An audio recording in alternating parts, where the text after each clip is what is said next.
Laat niemand julle op enige manier mislei nie, want eers moet die afval kom en die mens van sonde openbaar word, die seun van die verderf.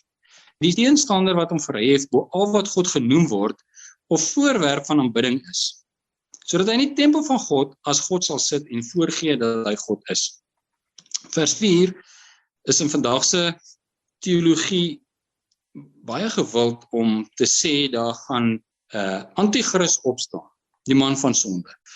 En hy gaan in die tempel van God sit. Nou weet ons die tempel van die ou verbond is weg. En julle het nou seker almal al gehoor van die derde tempel. Nou die eerste tempel was deur Salomo gebou. Toe is hulle in ballingskap weg en die Babyloniërs het die tempel verwoes. Toe het die Mede en Perse die twee stamme teruggaan, Jerusalem toe, en hulle het die tempel herbou. Dis die tweede tempel. En in die tyd van die Romeine het die Jode vreeslik in opstand gekom teen die Romeine, en die Romeine het Jerusalem beleer en naderhand ingeval en die tempel verwoes. Hy is nou nog verwoes. Nou lees mense hierdie vers 4 en hulle sien dat hierdie man van sonde gaan in die tempel van God sit. Die teenstander wat hom verhef bo al wat God genoem word, of voorwerp van aanbidding is, sodat hy in die tempel van God as God sal sit. So nou wag hulle vir die bou van 'n tempel. Jy kan dit nou gaan YouTube. As jy nou sien hoe opgewonde die mense raak om vir jou te sê, ja, hulle is al besig en dit bou al. Maar hulle kan in Jerusalem bou wat hulle wil. Hulle gaan nie die tempel van God kan bou nie. Dis die tempel van die Jode, tempel van die mense in Jerusalem, of wat ook al, maar dis nie tempel van God nie. Want ons leef in die nuwe verbond. Daar is nie meer 'n tempel wat met klippe gebou is nie. Maar waar is die tempel nou? Ons is die tempels van God. Elkeen van ons. En in party van ons bly die Heilige Gees en in ander bly hierdie man van sonde. So hierdie mens van sonde, waar moet ons hom gaan soek? Nou gaan soek ons hom in Jerusalem. Ons soek na hierdie persoon wat nou daar iets gaan aanvang. Maar hy is nog nie daar nie, want die tempel is nog nie herbou nie. Maar hy gaan nie in daai tempel wees nie. Hy gaan binne in ons wees. Ek moet net nou sê, waar sluit hierdie gedeelte aan by Openbaring? Vers 5 sê, onthou julle nie dat ek dit vir julle altyd gesê het toe ek nog by julle was nie? En nou, julle weet wat hom teehou, sodat hy op sy tyd geopenbaar kan word, want die verborgenheid van die ongeregtigheid is al aan die werk. Wanneer is dit? Paulus se tyd. Hier skryf hy die brief en hy sê dit is al aan die werk. Net totdat hy wat nou teehou uit die weg geruim is. En dan sal die ongeregtige geopenbaar word. Hy wat Yeshua met die asem van sy mond sal verdelg en hierdie verskyning van sy wederkoms tot niet sal maak. Kyk hoe lank is hierdie periode. Waar begin dit? Paulus se tyd. Hy sê dit is al reeds aan die gang, maar Yeshua self gaan hierdie persoon met sy wederkoms vernietig. Soos vir 2000 jaar al aan die gang. Kan dit 'n mens wees? Kan nie 'n mens wees nie, dan moet 'n mens van 2000 jaar oud wees.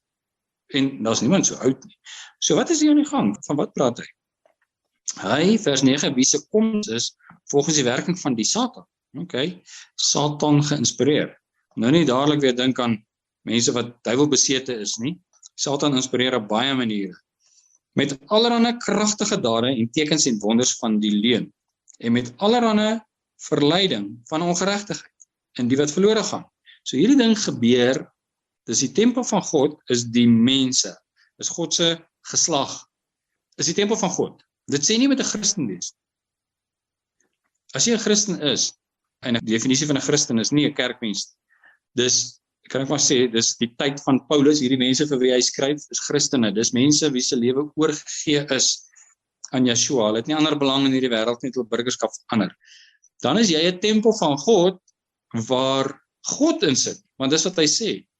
Hy sê, weet julle nie, julle is 'n tempel van God nie, so hy bly in wedergebore Christene se hart. Maar daar's baie ander tempels, wat daar buitekant rondloop, en wie's daar binne? Dis presies wat ons nou hier gelees het. Okay, nou weer terug, gaan nou net weer saam met my terug daarna vers 3 toe. Laat niemand julle op enige manier mislei, want eers moet die afval kom. Okay, nou moet ons afval definieer. Paulus en Petrus en Jakobus en Johannes en ander apostels verkondig 'n sekere evangelie, en daardie evangelie is Yeshua se evangelie. So as ons na die 4 evangelies gaan kyk en dan lees ons Yeshua se woorde. Dit is die ware evangelie. Dis die evangelie wat ons salig maak, wat ons siele red. Nou sê Paulus, daai evangelie gaan 'n afval beleef. Mense gaan nie afvallig van dit word nie, maar die evangelie se standaard gaan so verlaag en so vervalle raak dat dit net 'n godsdienst gaan word. Eers moet die afval kom, die standaard verlaag en die mens van sonde geopenbaar word. Die mens van sonde geopenbaar word, die seun van die verderf. Wat is verderf? Is die teenoorgestelde van heil. Yeshua is ons heil. Dit beteken ons heiland, alles wat goed is. En die teenoorgestelde is verderf. Nou, hoe lyk verderf? Gaan na die supermark toe en koop 'n perske en sit hom op jou kombuistafel en los hom daar vir 2 weke. Dan kyk jy hoe lyk verderf. Hy het verderf. Hy het ten gronde gegaan, hy het gevrot. En hierdie is die seun van die verderf. Hy veroorsaak verrotting. Selfs as hy verrot en hy veroorsaak verrotting. Die teenstander, vers 4, wat hom verhef bo al wat God genoem word. Die teenstander wat hom verhef bo al wat God genoem word, wat hom verhoog bo die Almagtige. Wie het dit ook gedoen? Satan. En wat het hy vir Adam gesê? Eet van daai vrug, Adam, want dan sal jy soos God wees. En hier is presies wat gebeur. Die teenstander wat hom verhef bo al wat God genoem word, of voorwerp van aanbidding is. So hy sê, ek is die hoogste vlak. Sodat hy in die tempel van God sit, in die kinders van God se harte sit, as God. En voorgee dat hy God is. So binne in ons hart gebeur iets. Daar's 'n God, maar dis nie God nie. Maar dis 'n God wat homself hoër ag as die Almagtige. Vers 4. Die teenstander wat hom verhef bo al wat God genoem word, of voorwerp van aanbidding is, sodat hy in die tempel van God as God sal sit en voorgee dat hy God is. Onthou julle nie dat ek dit altyd vir julle gesê het, toe ek nog by julle was nie?